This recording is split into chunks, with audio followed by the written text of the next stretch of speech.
Essa é a história de um homem curiosíssimo. Desde menino ele se fazia perguntas sobre tudo, sobre todas as coisas do mundo. Ele percebeu desde pequeno, com esse hábito de se perguntar coisas, que existem muitos jeitos de fazer perguntas diferentes.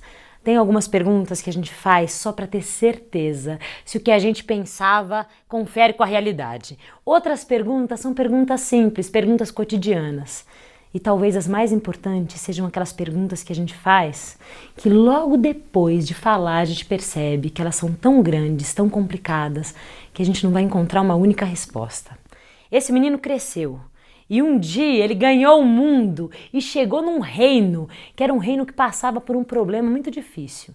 Nesse reino, todas as pessoas estavam preguiçosas, estavam sonolentas, ninguém queria mais se perguntar coisa nenhuma. O rei estava muito aflito, estava com muito medo de perder o seu trono. Ele já tinha feito de tudo, nada tinha dado resultado. Até a terra estava infértil, nada brotava, nada crescia. E desesperado, esse rei tomou uma atitude, gente, que todos os reis das histórias tomam. Ele disse o seguinte: aquele homem capaz de fazer a pergunta com a maior possibilidade de respostas vai se casar com a minha filha. A filha era o xodó desse rei, era a coisa mais preciosa que ele tinha. Era uma menina inteligente, engraçada, esperta. Todos os homens queriam se casar com ela e muitos, mas muitos pretendentes tentaram. O primeiro pretendente fez uma pergunta muito boa. Ele perguntou qual o nome de todas as cores que existem no mundo.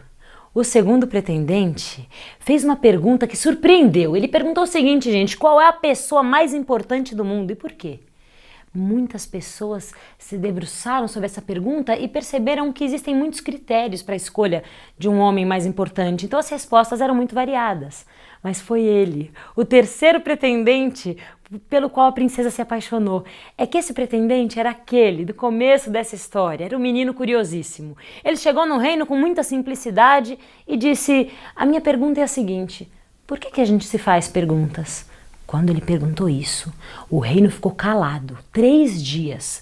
Logo depois aconteceu um fenômeno muito curioso. Era uma espécie de catapora coletiva na ideia das pessoas. As pessoas se encontravam na rua, conversavam, buscavam hipóteses para a pergunta do forasteiro e, conforme as pessoas se encontravam e partilhavam essas hipóteses, novas perguntas nasceram.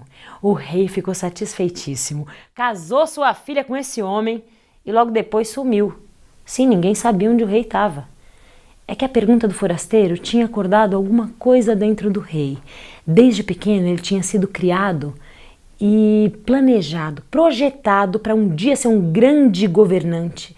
E ele não tinha se perguntado o que ele queria ser, o que ele desejava ser se não fosse um rei. Com essa pergunta no colo, o rei colocou a mochila nas costas e ganhou o mundo em busca de aventuras.